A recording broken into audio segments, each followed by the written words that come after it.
Hey guys, in this video I'm going to be cleaning a raccoon and a rabbit.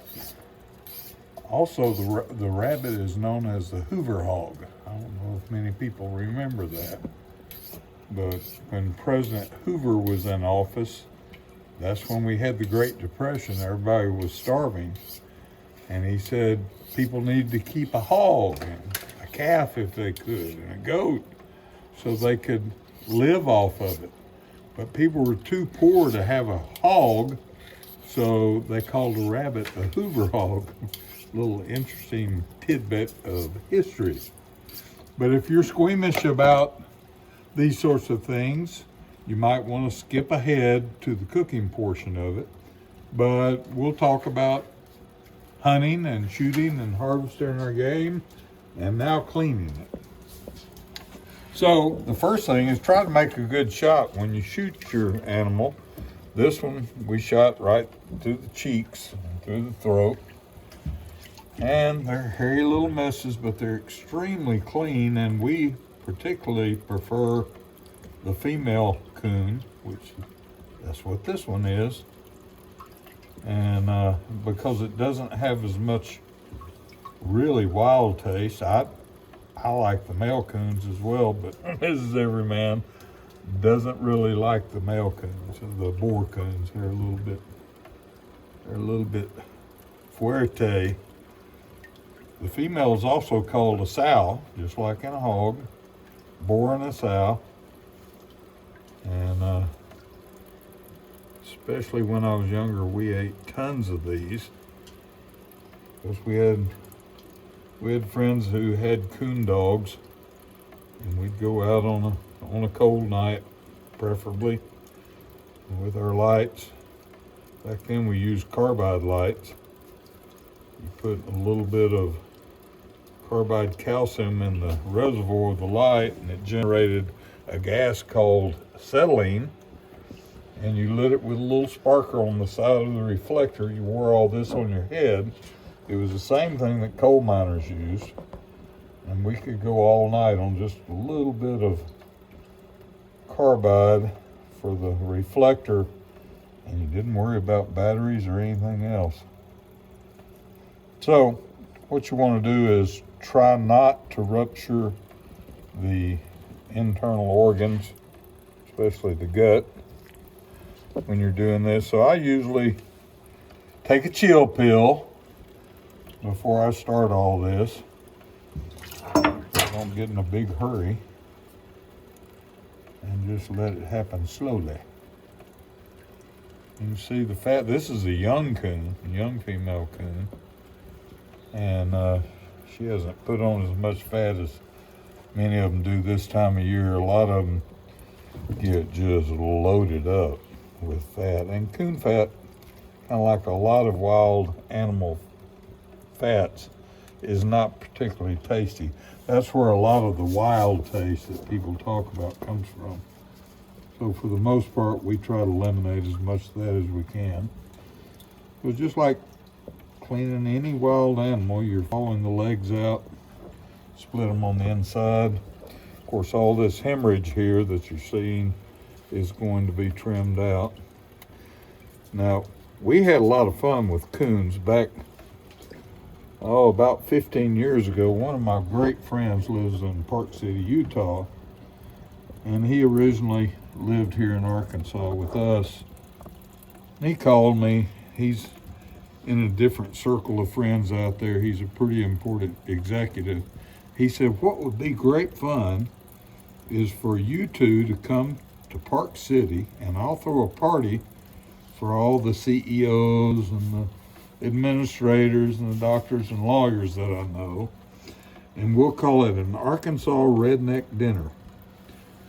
And I thought, that's going to be a lot of fun, because I love poking fun at people.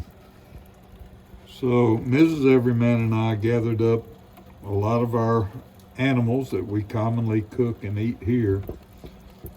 Let me put that on pause for a minute. I'll show you what I do with this. When you get down near the glove, near the hand, strip it out and cut a piece off, and then kind of pull that that skin off the hand. I'll come back in a minute and I'll even get that little bit off right there, because that's when you can have fun with it. So we gathered up a lot of things that we commonly cook here, including chitlins, which are pork intestines. Let's see, we had rabbit, we had coon, several coon, we had duck, we had venison, of course. Chicken feet? We had chicken feet. We cooked the chicken feet Szechuan style. Those were wonderful. Anyhow, we went out, we cooked all day, and that night everyone was coming over. And it was exactly what he told us it was going to be. It was a high-end group of people. And we made little placards to go on each dish that looked real fancy, because Mrs. Everyman can write in French. She has pretty good calligraphy. So we made placards for each of the dishes. So I had these two coons, two big sow coons, and one of them, I skinned it out like this whole, and I skinned the feet out like I'm about to do right there. And I skinned the head out. We left the head and the feet, everything on it. It was beautiful.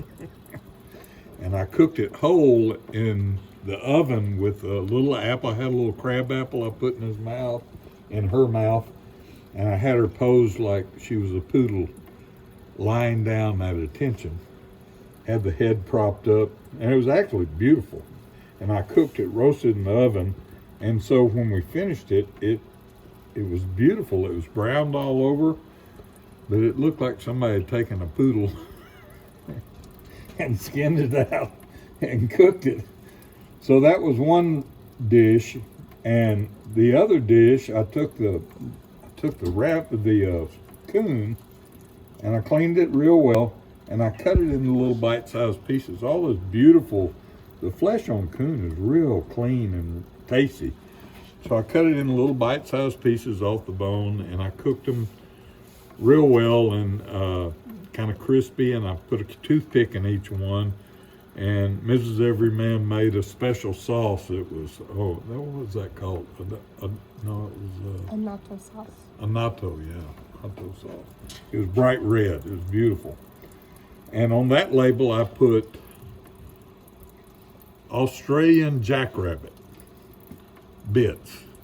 And so we had a platter full of that meat, all these, and everybody started showing up, and they were, of course, the whole coon was in the oven at the time. And so they were going around looking to see what they might eat, and they were laughing about the chicken feet. They laughed until they tasted them, and they didn't laugh anymore. But anyhow, we had told them we were cooking a coon, and they would open the door of the oven and look in, and it looked like a fried poodle. They were like, "I'm not eating that. I wouldn't touch that for anything." I said, "Oh, really?" But they ate every bit of the coon that had been cut into bite-sized pieces. And they were asking for more. And mislabeled as a jackrabbit. And it was mislabeled as a jackrabbit. I couldn't eat a coon. They're just so cute and darling. And that one in the oven is just hideous. It looks horrible. So when we got ready to sit down and serve the meal, I brought that one out of the oven with a little apple in his mouth. Had dressing around it, and it was actually delicious. None of them would touch it. And I said, I had a little moment before I said the blessing they were telling me about, don't even bring that to the table. I said, it's funny that your sentiments have changed. And they were like, oh, what are you talking about? I said, you've been eating coon for the last 45 minutes as an appetizer. What? I thought that was jackrabbit. I said, that's just a little Arkansas humor there, is what that was. Anyhow, preconceived notions. Well, I've worked on it a little bit. This, by the way, is the slow way to skin a raccoon. The quick way is to make a mid-body incision all the way around, grab both parts of the pelt, and yank. It's fairly successful. It's much faster. But if you're working a hide for the pelt market, You have to do it this way to where you get all worked around the eye, around the orbit, the nose, the mouth. All that comes off in a cape that looks kind of like coon. Now this side's perfect around that eye. This side, my knife slipped, so missed a little bit. But the ears are there. So if you wanted to make a coon skin cap, you would wash this out and tan it and leave the hair on and get it supple so you can work it, and you'd stitch it into a hat. So anyhow, I've worked it off the feet and I'm down to the tail now.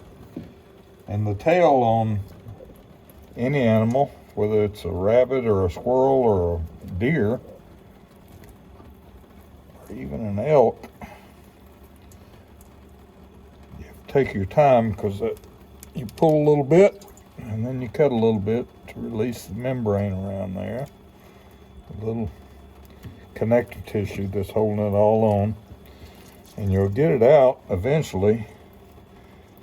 And you don't want to cut through the skin, just releasing those little connective tissues there.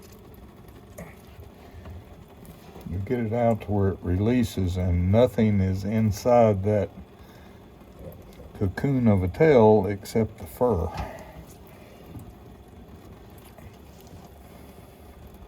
Once again, this is a very young coon. She probably weighed around 7 or 8 pounds, and I've killed them that have weighed 30 pounds. Big boar coon.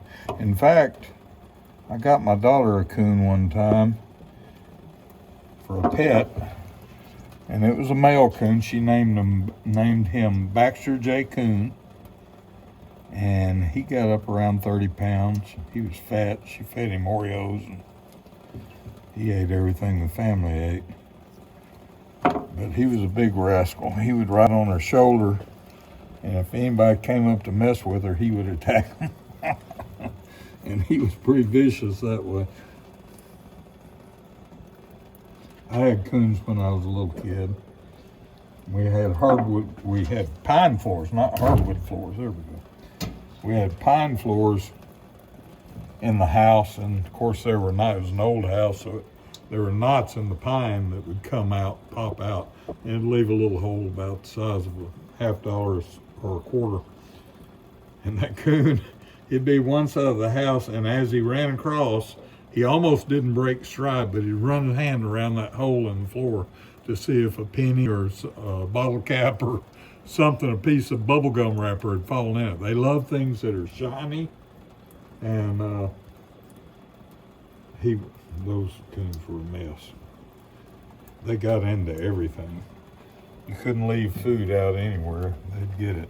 So that's a good pelt. It only has a hole through the bottom of the neck right there where the bullet went through. So once this is cleaned and washed, and you take all the skin and flesh off the hide, then you're ready to tan it and stretch it out, and you can sell it to a furrier, or you can make your own coonskin cap. So now we've got the carcass, and what we don't want to do is cut the gut. This is a little undercut knife here. Whoop, and it just came completely apart. Oh well. You don't really need that. That's kind of like cheating. What you do is you run your finger in there with the knife on top of it, and that'll keep you from cutting the gut out there. Now, coons are omnivores, which means they'll eat anything, but they really love little frogs, salamanders, and crawfish. They love crawfish and little fish. And if you've ever watched one eat, you'll see him washing his food before he eats it. But they'll also eat baby animals if they find baby animals. They're pretty ferocious. They don't look it, but they've got some chompers on them. That you can see the little canine teeth there. they'll tear and rip your skin. I've been bitten by them several hundred times. The ones we had as kids and the ones my daughter had, they would get you. Even when they're playing, they would get you. I'm cutting through the ribs right there into the chest. And so, just a little anatomy lesson. This is the diaphragm. This is the involuntary muscle that flexes and contracts and relaxes, which makes the lungs compress. The lungs are right up here above it. That's those kind of pink, pale looking organs. Those are the lungs, full of alveoli. So, work on that part. We gotta find the heart in there, unless she was one of those heartless women. So here's our diaphragm. This is our liver and pancreas. There's a pancreas there, green organ. This is the upper part of the stomach, and we could actually pull it out and see what she ate before she got shot. If we want to be brave. Now, I mentioned that the fat is kind of strong. In the old days with the settlers and of course the Native Americans, they didn't care.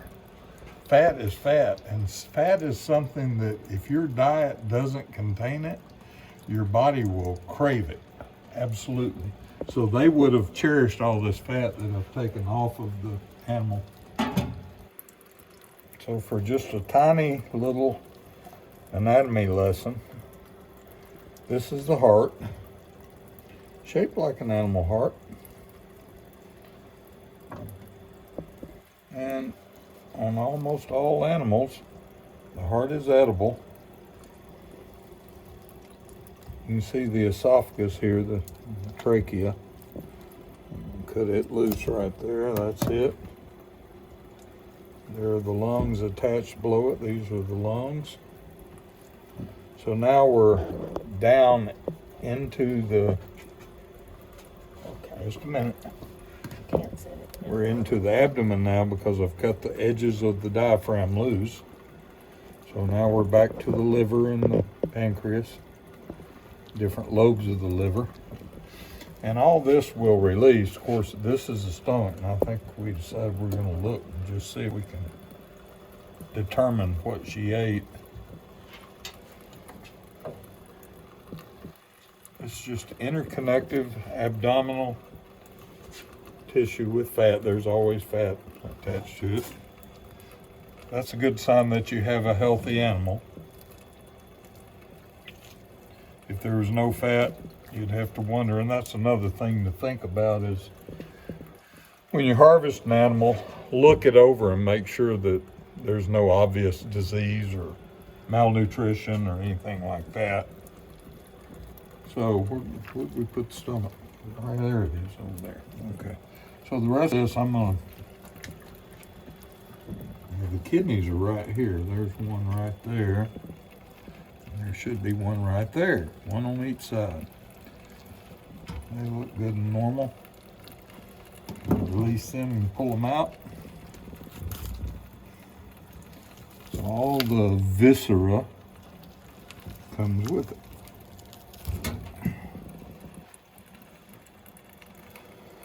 Now let's look at that stomach. I want to know. Inquiring minds want to know, but this feels like it's just been digested mostly, so we may not be able to tell what it was. Berries.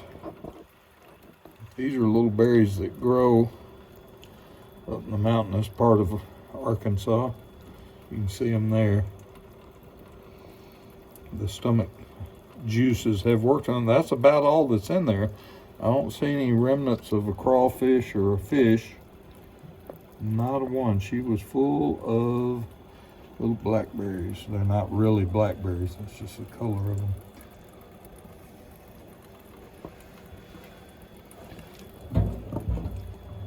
And so now we've got a stripped down, naked raccoon. I'm gonna open the pelvis up right here.